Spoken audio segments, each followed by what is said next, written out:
Dear learners and listeners, welcome to this session. Today's topic is Sustainable Economy and Social Justice. This topic has two parts. Today we will look into the part 1. I am Dr. G. Uma, faculty in the School of Gender and Development Studies, Indira Gandhi National Open University. Welcome to this session. This topic is part of the course MGPE 006 Gandhian Studies program, that is Gandhi's Economic Thought. Welcome to this session. First, let us see the introduction. Before I introduce the topic, I would like to quote Mahatma Gandhi's quote. For me, an India which does not guarantee freedom to the lowest of those born, not merely within an artificial boundary, but within its natural boundary, is not free India.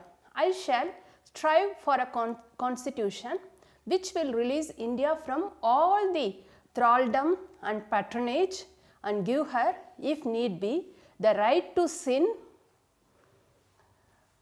I shall work for an India in which the poorest shall feel that it is their country, in whose making they have an effective voice, an India in which there will be no high class and low class of people, an India in which all communities shall live in perfect harmony.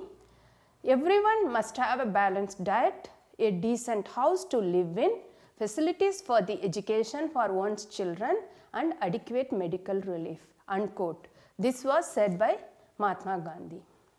Let us see the introduction about this topic. We all know India embarked on planning after its independence in 1947. Influenced and inspired by the ideologies of capitalism, socialism, liberalism and Gandhism, the planning took the model of mixed economy with coexistence of public and private sectors. It aimed at the goals of economic growth with rising national and per capita incomes, reduction in inequalities, both personal and regional, full development of manpower resources, including employment generation, eradication of poverty and self-reliance, with emphasis on science and technology and modernization. However, in every plan, all these goals were not given the same importance. The earlier plans also emphasized heavy and basic industries. This growth with equity and social justice became the overriding general goal, presumed to spread its benefits to all the sections of society and to reach the poorer and weaker sections of the society also, thus resulting in all-round development. Though India has achieved significant progress in agricultural production, industrial output and in GDP in the present decade, the goal of equity or social justice was not satisfactorily achieved. During the 1990s and later, environmental concerns become very strong with emphasis on sustainable development. In July 1991, India, we all know, liberalized its economy and made a significant change in its development policy, placing emphasis on private sector and market-oriented approach. This policy is continuing, gaining more acceptance and is referred to as the LPG model, that is liberalization, privatization, globalization, which has replaced the earlier LPQ, that is license permit quota regime. The government's planning has been confined to social sector and infrastructure, covering poverty eradication, employment generation, education, health, transport, other infrastructure. In other words, now the whole private enterprise concentrates on business, while the government has taken the responsibility of equity or social justice, wherein a lot has to be done. With this introduction, the aims and objective of this lecture is that the meaning of sustainable economy and social justice, the present socio-economic profile of the Indian economy and measures to promote social justice in the context of ensuring a sustainable economy. These are the three main objectives of this lecture and subsequent one more lecture.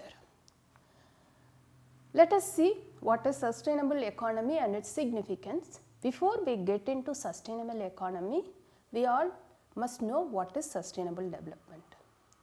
Sustainable economy means an economy that is ready to embark on a sustainable development. In the second half of the 20th century, much emphasis was laid on peace, freedom, development and environment. Peace was needed after the Second World War ended. Freedom was demanded by people in the colonies. Both these were achieved to a large extent and attention centered on the remaining two. The pace of rapid development, especially after the 1950s, affected environment adversely. It was realized that both development and environment are very much needed for the survival and good life in the posterity.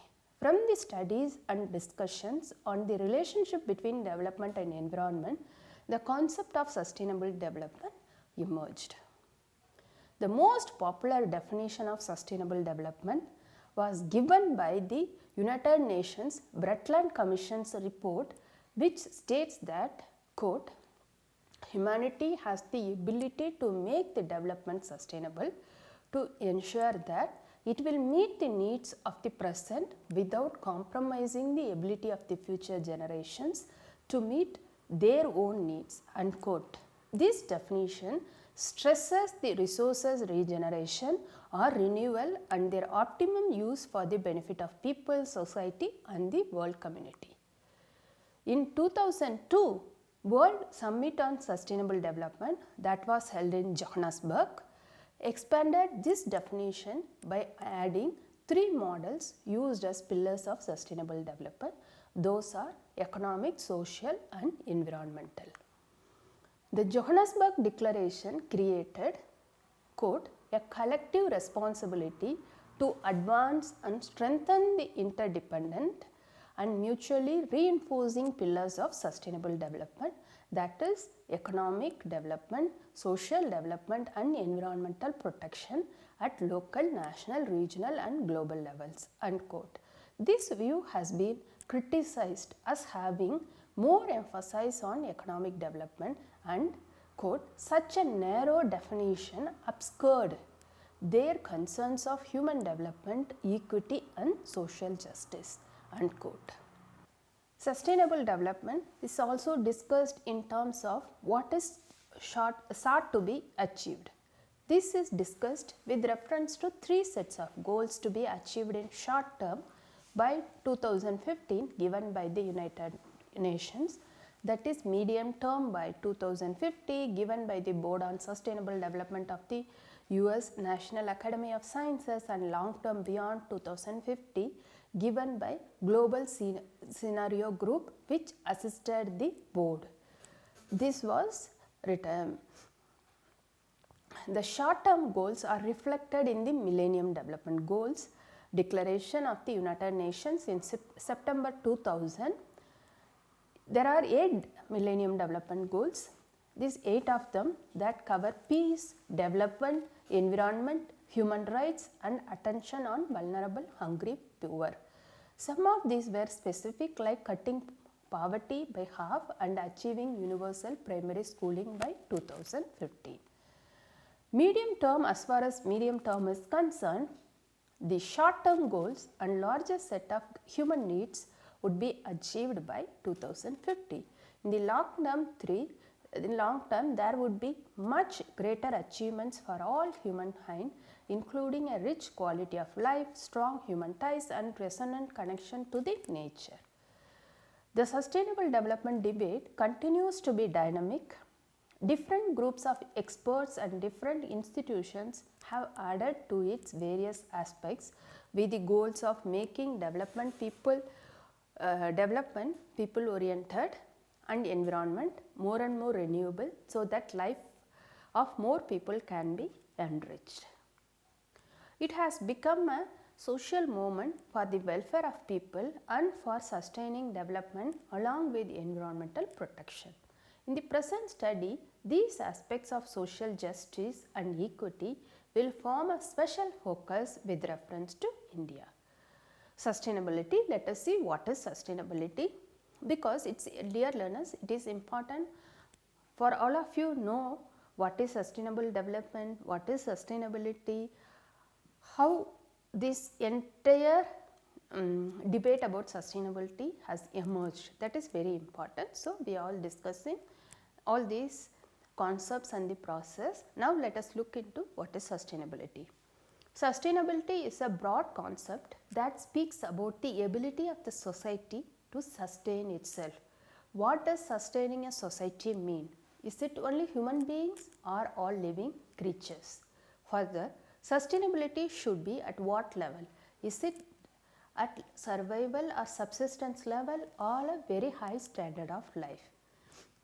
It is also argued that sustainability will depend on collective values and choices that a society chooses, and such choices are political at national and macro level.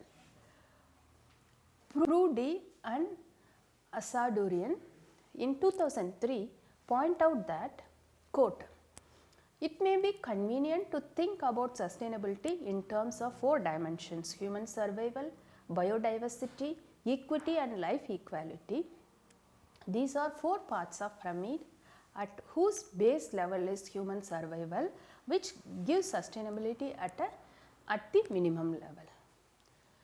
As we move up the pyramid, the sustainability is at higher levels of welfare covering freedom, fairness, fulfillment and related ideas.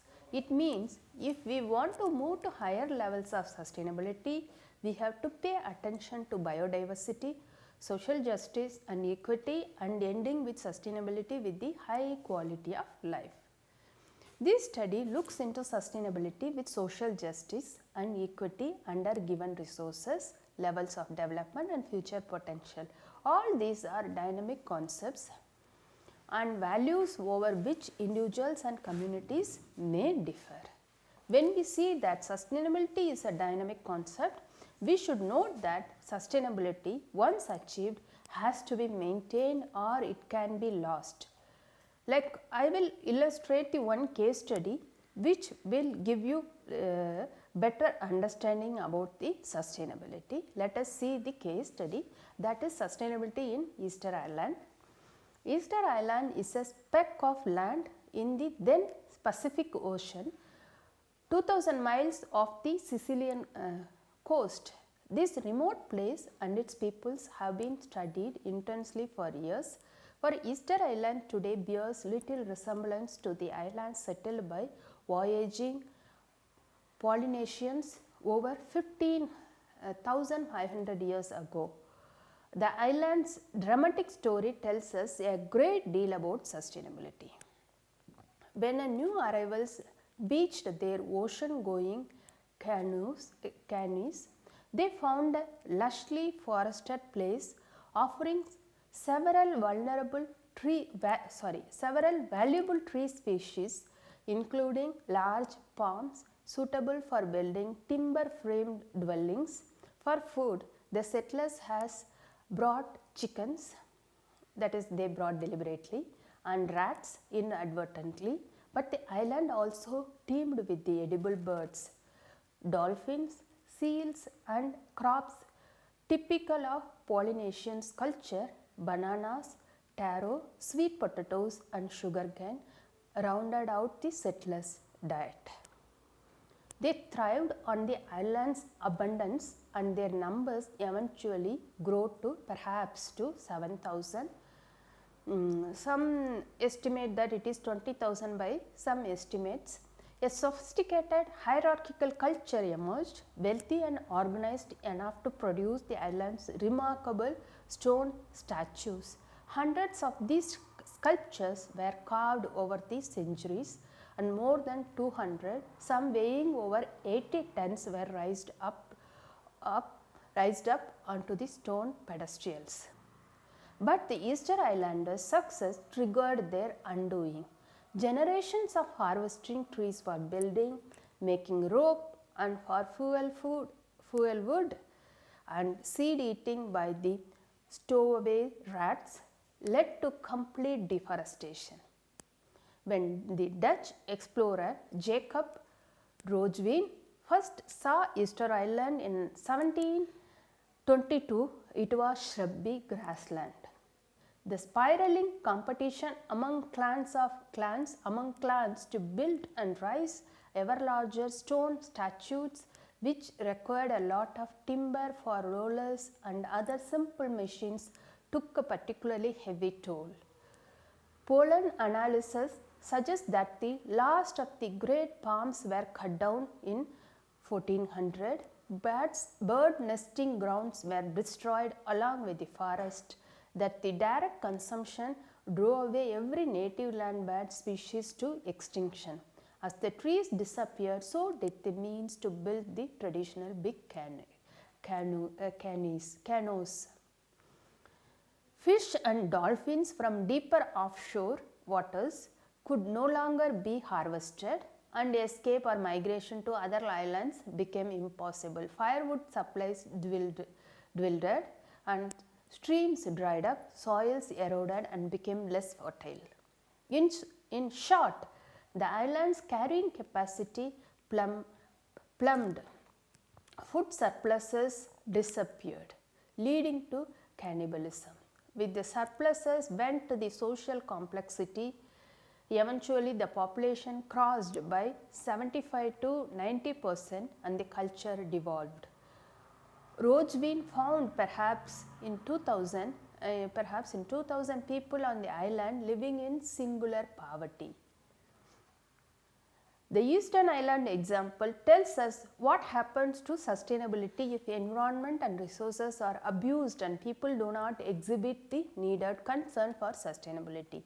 It highlights the need for utilizing resources consistent with biodiversity, conforming to the principles of social justice and avoiding an excessively consuming behavior.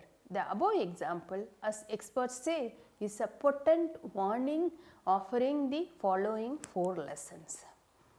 First lesson is that human beings respond strongly to incentives to overuse of resources.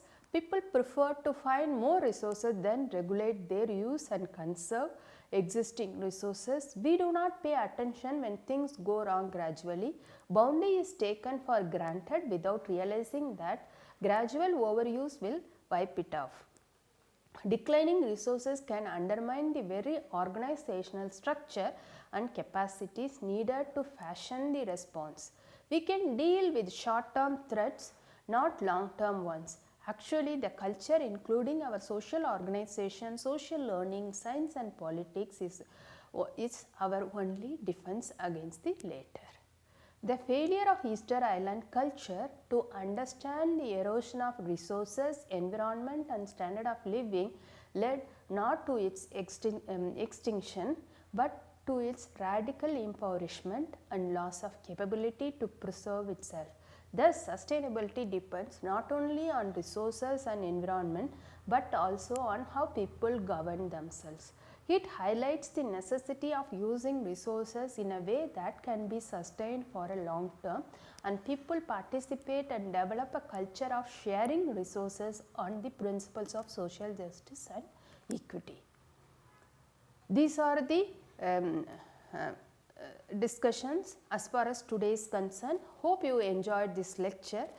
The second part of the same topic will be discussed next week. Thank you so much for listening. Thank you.